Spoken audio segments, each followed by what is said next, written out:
Welcome back to Blockchain Pill. My name is Alex, and today we talk to Tom Stuart, one of the founders and the CEO of TRAX. TRAX is a community building app meant for musical artists and music producers that want to build a closer community and that want to get fairly monetized for their time and work. In today's podcast, we discuss about Tom and his team, about what they worked on before, the reason why they chose ICP as the network to develop their project, and their upcoming SNS decentralization swap, which is like an ICO. Tom, it's a pleasure to have you here on the podcast. Thank you for taking time out every day and coming here. I'm really excited to talk to you. Thank you. Thanks for having me. I have a friend. He's a very small music producer. He does it in his spare time. It's hard for him to make it big. And when I found you guys, I thought this is a great opportunity because there must be a lot of people in his shoes and you guys are trying to fix this. So can you explain how TRAX will help music producers get their fan base? What you were just saying about, people are struggling to make it big. I think we're almost saying that you don't have to make it big nowadays. So the current music industry is set up to promote streaming, and in order to earn the big money in streaming and in music, you need to have hundreds of millions, billions of streams, which obviously isn't possible for the majority of artists, and the model is not built for that to ever be possible, really. So what we're kind of focused on is more your connection with your fans and growing a small community of fans and trying to sort of work on monetizing that relationship that you have with those people. So there's some interesting kind of research about, it's called the 1,000 True Fans theory. And that basically says that if you have 1,000 people who are willing to support you in your creative endeavors, whether that's music or podcasting, songwriting, whatever that may be, that's enough there. You can generate enough revenue to earn a decent living, a decent income from your talent without needing to shoot for, going viral, millions of streams, that kind of stuff. So, yeah, our platform is all about direct to fan monetization, giving artists the ability to release stuff on their own agenda rather than through a label who will sort of dictate what song you have to put out, when it has to be put out, etc. So kind of trying to give as much control back to the creator at the end of the day. By using TRAX, what does the artist actually do? So the difference between us and the other platforms is purely on the monetization side of things. So, at the moment, most of us will listen to music by paying a monthly fee to a streaming service provider, Spotify, Apple Music. And then the artist will be given fractions of that back to them according to how many times their songs are getting played. So that's how that model works. With us, it's a little bit different. The artist can set the price of the content. They can set it for free, and that means completely free. It's on an open blockchain. It's public. They can purely use that to sort of bring people into their fan community. And then so TRAX is set up a lot like a social network, so you can follow people, but you can also subscribe. So this idea of subscriber-only content or premium content is something that's working really well in other industries. Twitch streaming, adult content, OnlyFans is now a multi-billion-dollar business. So there's definitely appetite for people to feel more closely connected to the artists and creators that they care about. So with TRAX, we kind of just allow you to monetize in as many different ways as possible. If you want to sort of put a piece of content up for pay-per-view, so $1 to listen to this piece of music, $1 you're actually then getting, we take 10%, so you're getting 90 cents, whereas you'd have to get 1,000 streams on that song to get the same kind of payback from a streaming provider. So you don't need as much, you don't need this huge audience, you don't need the power of a label behind you pushing your streaming numbers. It's a much more organic way, we think, of creating and sharing music and also being able to monetize. So we kind of not coin the term, but we use the term social marketplace. It's just the idea of bringing the social networking elements of a site like Instagram or Facebook with the e-commerce functionality of something like a Shopify or Amazon. And I think, from my perspective, that's where I hope the future will go, kind of allowing people to connect on the same platform that you can also buy stuff. Because then you're reducing friction. You don't need sites like Linktree, which is purely, that's a multi-billion-dollar company, but all it does is take people from Instagram or Twitter to, a random page. So that's kind of what we're building. And obviously we started with music, and we'll see where it goes from here. How do you guys plan to help small artists get an audience, or how can they leverage tracks to actually get an audience? Because that is the biggest problem that I think they're facing, that there is not enough eyeballs looking at them. It's a difficult question. You can never come in and say we can help you grow. And people who are doing that most of the time are lying, and they want some money from you, and then they're going to take it and run. So I don't think you can do anything to replace just the hard work that goes into community building and sort of building your social presence across different channels. What we are focused on more is providing kind of funding for early stage artists. So one of the hopes with the SNS and with the Treasury, and by having it governed by a DAO, would be to allow users of the platform to apply for funding from the Treasury to further their careers. Create more content that goes on the platform that hopefully generates revenue, and that revenue feeds back to the token holders. So that's something that we're going to open up when the SNS started. We've already had some applications coming in for that. So I think there's a lot that can be done with just providing people with more support, especially in the music industry. There are barriers to entry. It's quite expensive to get something mastered, produced. There are lots of costs that are associated with kind of releasing your first song at a professional level. So if we can do stuff with our treasury and with helping with funding to kind of support those artists, they obviously would then have a loyalty, hopefully, to us and the platform, and they're going to be more willing to sort of share more content, bring their fans onto the platform. So that's interesting. I think the other thing to say is that if you're building this is why we focus a lot on the social side of things. You get spillover. So we're bringing artists on from lots of different genres, but once a user is on the platform, they're only a couple of clicks away from discovering a new artist. And we can start helping them discover those artists through sort of algorithms. AI potentially is something we're looking at for next year, for kind of recommendation of new music, new artists to you based on what you like and who you're currently supporting. So I think there's a few different avenues that we're looking at. That is such a cool idea. So artists that want to grow on this platform, they can apply to obtain like a grant from you guys. For example, it would help artists that are at the beginning of the road. What are some artists that you guys have on the platform? Like who's the most popular? The most popular, interestingly, is a guy in the ICP community. So X-Cap on X. I think his artist name is Technologic. From what I can see, in terms, because we have a couple of sections on the site where you can see sort of trending artists and trending music. He's constantly up there, and he's been pretty much the trending artist since day one. I think that's probably because obviously we're an ICP project, we're still small, and there's a lot of community spillover. They know him from Twitter, from the ICP community, and then obviously they're interested in what we're doing and they follow him. But so he's probably the biggest kind of most trending on the platform. About a month ago we did a campaign with 10 artists, most of which were London based, kind of UK based, 2 from New York, but basically early stage or kind of emerging, who've had really good year. So they've been putting out a lot of good music, and we think they're going to be doing kind of good things next year, and we want to be a part of their journey. So it's called Class of 24. Chelgi is sort of, I'd say, probably the largest of those artists on the campaign. So she's the 9th biggest artist on TikTok, interestingly. Bigger than like Harry Styles, bigger than lots of sort of well-known names, even though most people wouldn't have heard of her. And she just has this sort of die-hard community.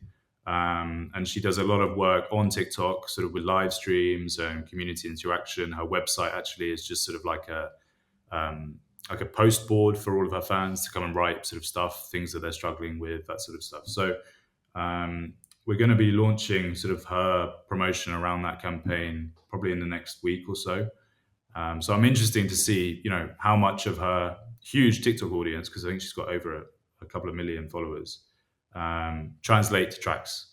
That's going to be interesting for us to see. So yeah, we're starting. I mean, it's difficult when you're a startup and you're breaking into the music industry. It's a very relationship-based industry, and you can't come in with a new product and just expect people to come on board and start doing what you hope they will do.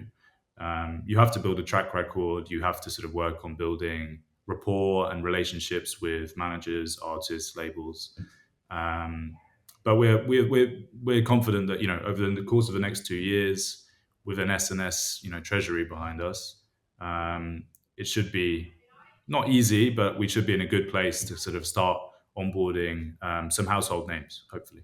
When you sign like the first mainstream artist, I think that's when people will go crazy with tracks. So for every aspiring artist, like now is the time to get in on tracks before the big guys. Let's talk a little bit about your experience with the Internet Computer Protocol. Like when did you discover the Internet Computer Protocol, and what made you think, hey, this right here is the blockchain that we want to choose for like to build our project? So I've been building in Web3 for about 3-4 years now, and originally I was building on a different network, Polygon.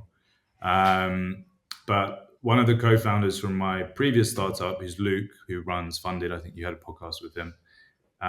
He was building on ICP, so he went straight to ICP. I went to Polygon, and we both had very different experiences. So Luke was quite easily able to sort of get grant funding, talk to the foundation, be in good communication, start building a community. Whereas with Polygon, it was a real struggle. I mean, the Polygon was at the time a lot bigger than ICP was. They claim they have 35,000 projects or 35,000 dApps on the network, but that actually made it more difficult for someone to come in and sort of get the support that you need, because you do need the grant funding, you do need the support of the foundation, you do need to be able to get in touch with people to ask questions about code and things like that. So in many ways, when we left Polygon and came to the IC, it was just a refreshing experience. It was sort of like, wow, okay, there is actual grant funding. It's not, a myth.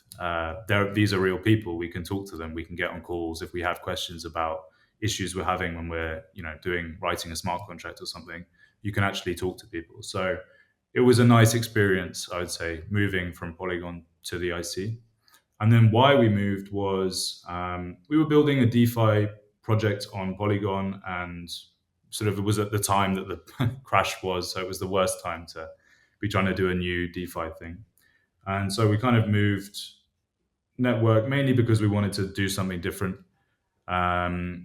And we'd all had a discussion really around, do we want to build something that could potentially be high value? DeFi projects typically are high value, or do we want to build something that we're passionate about? And we were all passionate about music. So we decided, okay, well, let's just come and build a music project. There wasn't too much. Obviously, there was Canistore on the IC, but beyond that, there wasn't really any other projects kind of building in the music space. So there's definitely an opportunity there. On the tech side of things, there were some obvious improvements. Music being able to store the content actually on the blockchain as opposed to on a server, being able to decentralize the entire thing. The speed of the network I think it's something that people just completely miss. When I'm scrolling on Twitter, it annoys me sometimes, see X network, X TPS, and ICP is better and faster and smoother than all of these networks, but we don't seem to get the kind of recognition for that, which is a shame. So yeah, there's definite tech advantages, and it's just also been a nicer kind of community to be a part of. First of all, the grants program and the people at ICP at Dfinity are very responsive. That is true. Yep. They want to help developers come here and build their projects. And you mentioned that the music is hosted on chain. Is there like a benefit to having it hosted on chain? I'd say yes, in the sort of pure Web3 sense, because then the content isn't stored by us on the server. The artist has full ownership of the content. So it's stored on a canister on the IC, but the only person who can permission access to it is the creator. That's how we've currently sort of structured the smart contracts.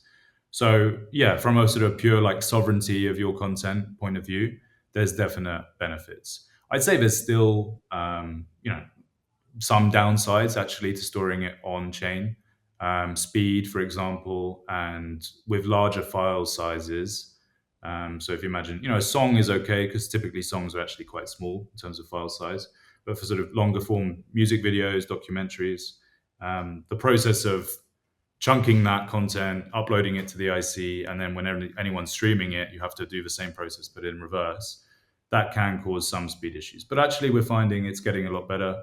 I think the people who are building that sort of part of the network at Dfinity are really rapidly improving speed and stuff like that. So I'm hoping that, give it 5 years, it will be negligible, the difference between, storing something on the IC versus storing it on AWS or another server.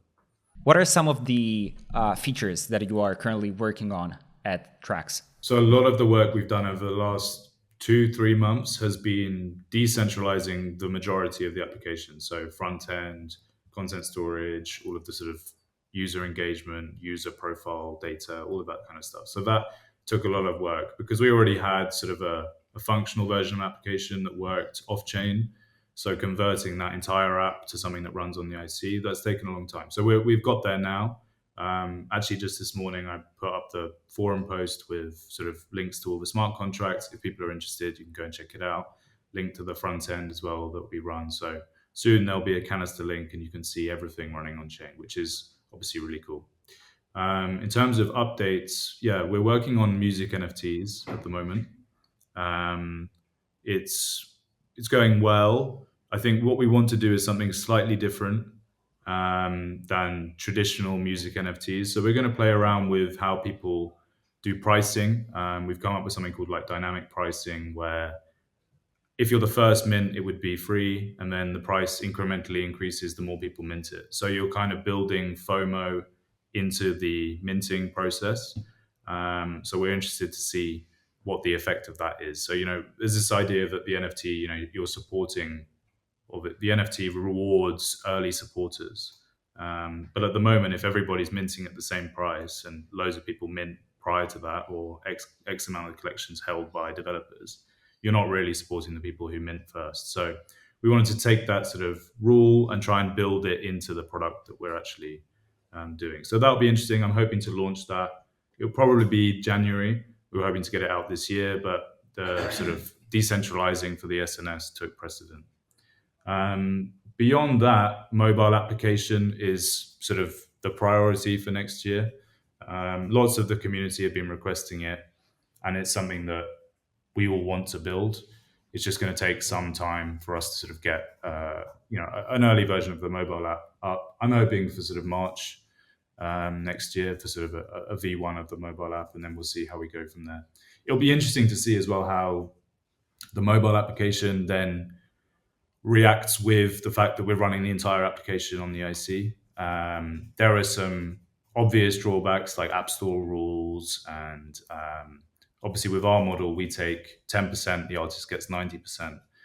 Apple's rules are Apple takes 30%, and then the developers get 70%. So we're looking at how other similar companies so OnlyFans don't have a mobile app to this day, or at least not on Apple. They have one on Google, I think. Patreon do, but then when you want to make a payment, it takes you to a website, so it doesn't actually run through the app. So we're having to look at kind of ways how we can circumvent that rule, because that's sort of pretty critical to our business model. Apple wants a cut from everything, and yeah, it's pretty annoying. You mentioned music NFTs. What do you mean by music NFTs? Within the music space, there is now, I'd say, kind of a subgenre, Web3 music. And those are artists who are all basically committing to not exclusively releasing music on chain, but that's where they are building their community in and around their music NFTs and their sort of wider community. Some people are doing fan tokens, but the majority of the Web3 music space is still music NFT oriented. So there are some other sites on different networks. The big one is Sound XYZ, who are on ETH, and then they also released on Optimism earlier this year.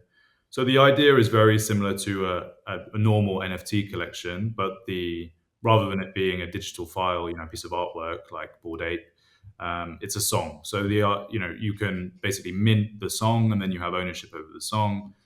You can obviously then trade your NFT. If that artist grows in popularity, more people want to buy the NFT, the value of the NFT goes up. So the idea really is about bringing, again, your fans closer to you and allowing them to obviously financially support you by minting the NFT, but then potentially be rewarded for their early support if you as an artist go on to sort of bigger things and the value of the NFT grows. So it's a very interesting concept. When we started, we were like, well, we're not going to just build another music NFT platform because there's too much competition. But obviously, if you're building a Web3 music platform, we want to have that functionality for our artists and our creators. It's probably one of our most requested features. So that's why we're focusing on that at the moment. There is a big gap between Web 2 and Web 3 when it comes to NFTs. The Web 2 people seem to hate them. how do you plan to cover those NFTs so that people, because they shouldn't even realize that it's an NFT, and instantly be put off by them. So how do you plan to make it look like not an NFT? I don't know if we will do that. I think we want to basically serve both the Web3 and the Web2 communities at the same time. So, my issue with these music NFT platforms is that they're not very friendly for someone who is either against crypto or new to crypto. They still require a wallet. They still require signing of transactions. You have to have a basic understanding of Web3 and crypto to operate with these. So our idea is, that shouldn't be the only thing that your music platform does. We have the ability to transact in fiat with your, credit card, debit card. You don't have to upload your music on chain. You can upload it off chain. You can sell music.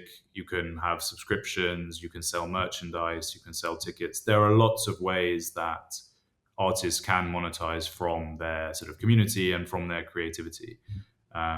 So we don't want to be sort of, the only thing you can do on TRAX is music NFTs. That being said, I do want to make the process easier.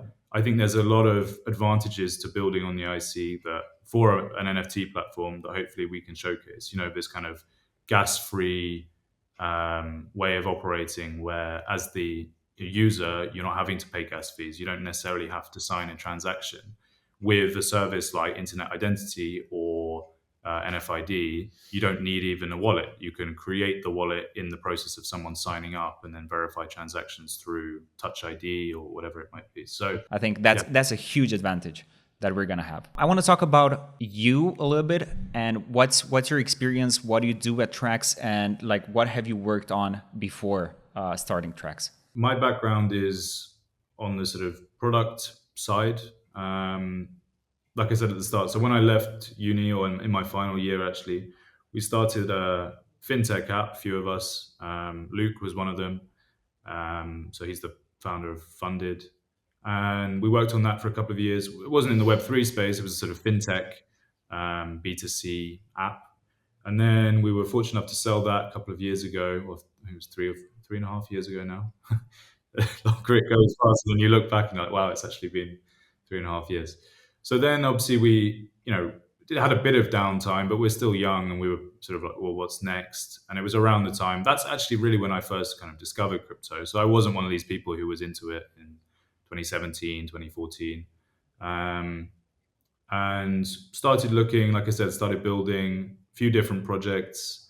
I've contributed to a few projects on the IC, mainly on the front end and kind of design stuff. That's my background and what I enjoy doing. So a lot of my time is actually spent designing and doing front end work. So yeah, my team are, we've got 2 developers, Ollie, who's our CTO, very kind of talented smart contract developer, who I found when we were building the previous project on Polygon. So he's been doing a lot of our smart contract work.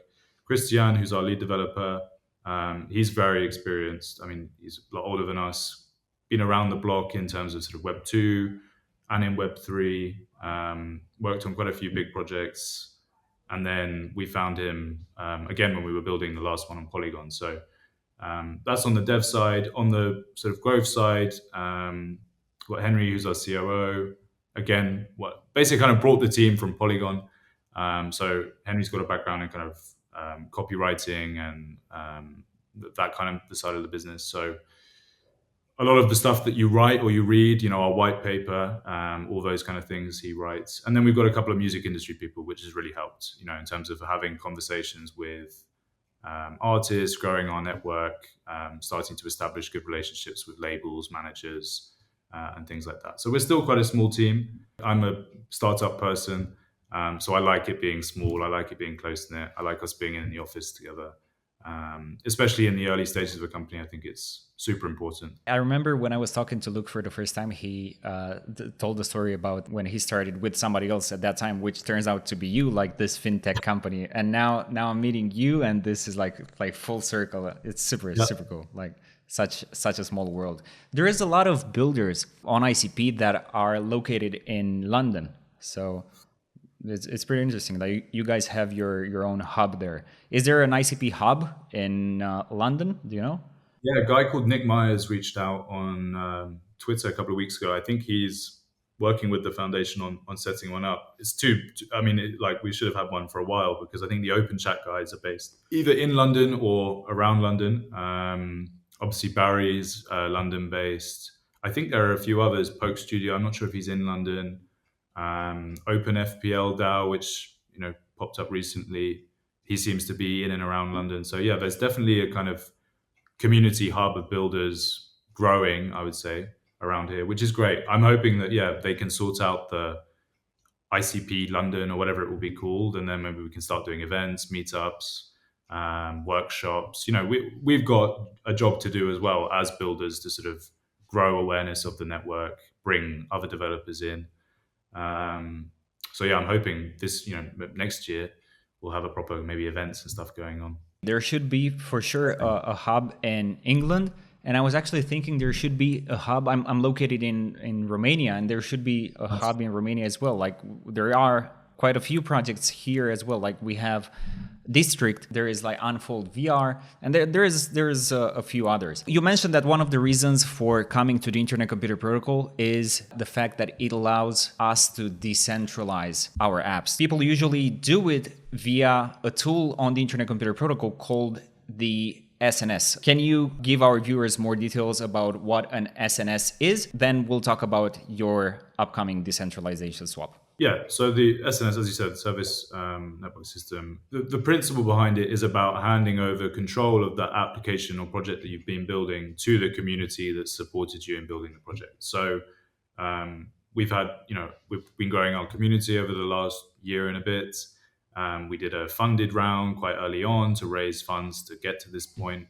Had an angel investor help us out with some also interim funding. So we've built this sort of community of people and pseudo investors, you could say, who have contributed to supporting that. And the idea, I believe, behind the SNS is about basically rewarding those people with a token that they can, obviously they have the right to sell and trade, but the core idea is that with those tokens, you have a vote and you have your say in the direction and future of the platform. So as we're looking to develop new things, maybe the mobile application or music NFTs, or like we were talking about earlier, the grant program for the artists, not just having one person or one team responsible for all that decision making, but rather including your community and your investors and the people who've supported you early on in that decision making process.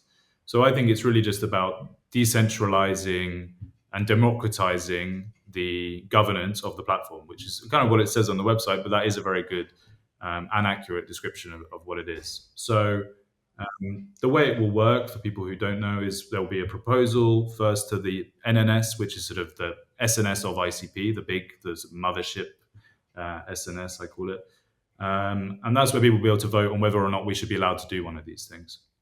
Normally, most projects are allowed to do one because you can then fail at the next step. So then the next step is people can take their ICP and they can swap it for TRAX tokens.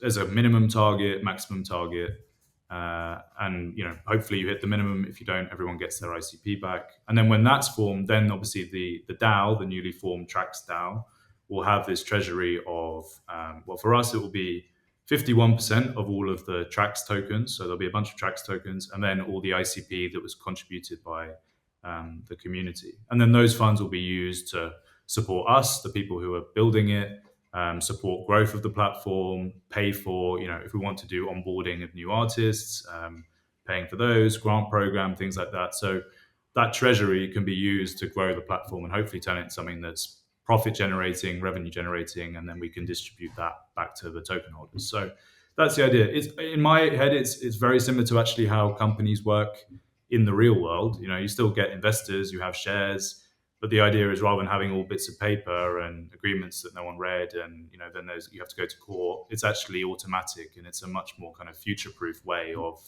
hopefully governing and managing projects and companies. So I'm really excited for ours. I hope it goes well.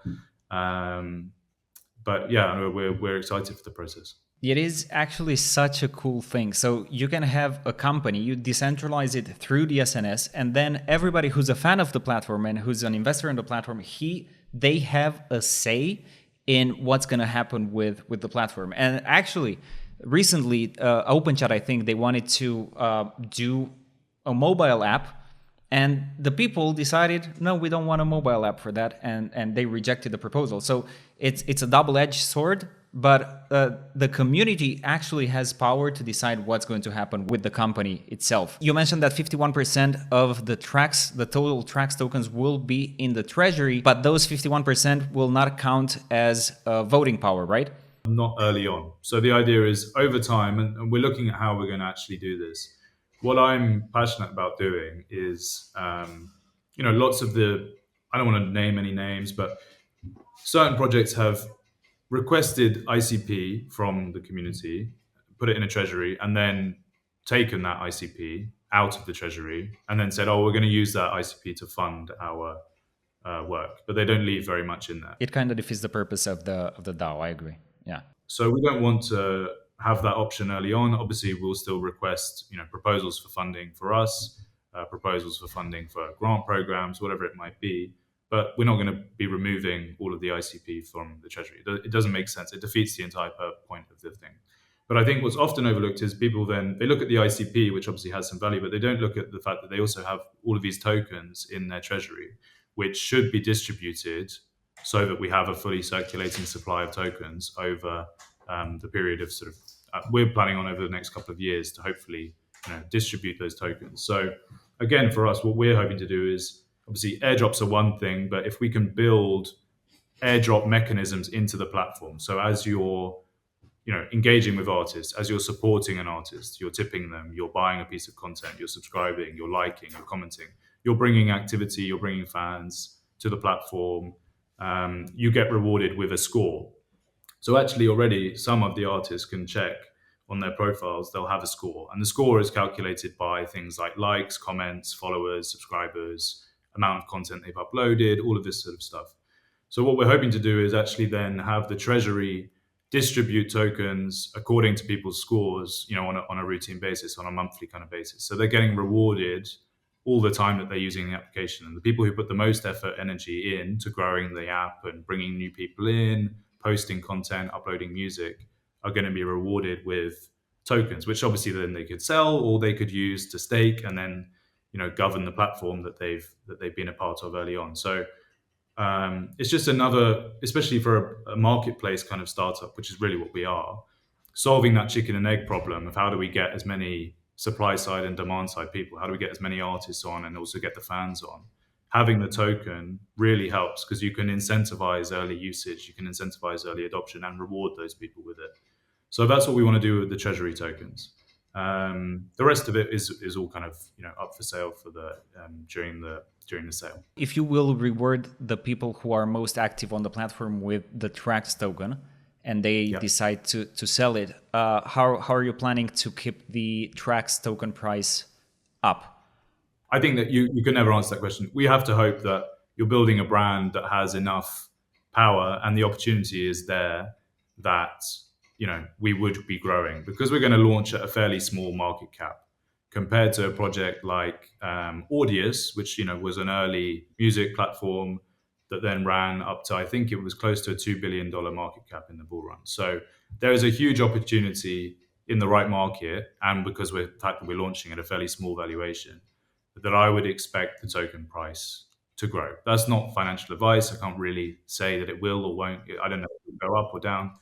But obviously, we're not going to just sort of distribute all of these tokens. We don't want to have a sort of supply issue where we're just pumping tokens into the market and people are selling them off, because that ruins, obviously I would have tokens, our team will have tokens, investors will have tokens. No one wants that. But we do want to be able to reward early adoption and also distribute tokens into kind of circulation. There is a problem with ICP tokens right now. Many SNS projects, they do not have a lot of liquidity on decentralized exchanges. And that's a problem. Like people want to, if you didn't buy it during the SNS and you want to buy it from the market, like there is no way you're able to buy like any significant amount. So are you planning to use some of the ICP from the SNS swap to add liquidity so that people can trade the tokens? Definitely. I mean, I've contributed to some and it pains me as well. You've now got X many tokens, which they're not worthless, but you can't actively generate any worth from them.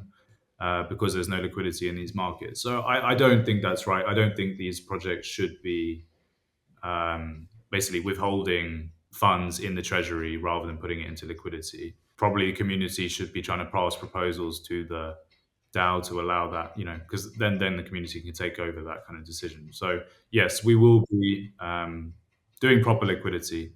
I think it's still, we haven't decided who the main DEX would be after the token launches.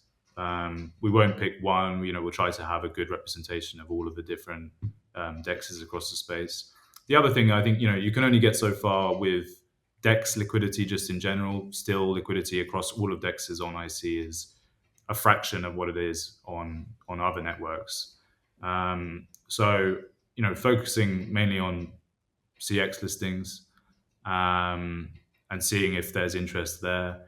I've heard bad stories of people trying to, get their token listed and the fees that are associated with those kind of listings. So you want to be working with good people. But I do think, definitely for just price increase in general for all of these SNS tokens, those teams should be trying to get them listed on not just the decentralized exchanges and providing liquidity, but also centralized exchanges as well. I was talking to Wyatt from Kinnick, the search engine, and I asked him the same thing about why is there no ICP token listed on any centralized exchanges, and he said that some of the problems are like you need to have like a certain number of users, and then the second thing is the token standard, which many centralized exchanges may be unfamiliar with, but Dfinity is working on something to fix that. So maybe in the future, I think when we will see like the first token listed on a CEX, then we are going to see a lot of them get listed as well. Hopefully on a reputable exchange, that's for sure. Let's talk about the tokenomics. How many tokens are you guys going to distribute during the SNS launch, and at what market cap? Yeah, so total supply is 1 billion tokens. Of that, 25% will be sold during the sale. Obviously, the market cap is a little bit hard to predict because it depends on how much you actually raise from the sale and the price of ICP at the point that you raise, because obviously all of the value is held in ICP. So the minimum is going to be 400,000? 400,000. The maximum is 800,000. Your maximum target has to be 4 times what you're requesting from the community fund. So we're requesting 200,000 from the community fund, the remaining 200,000 from sale participants. And then there are some rules about it has to be less than half of the minimum, or half or less than the minimum, and a quarter of the maximum goal.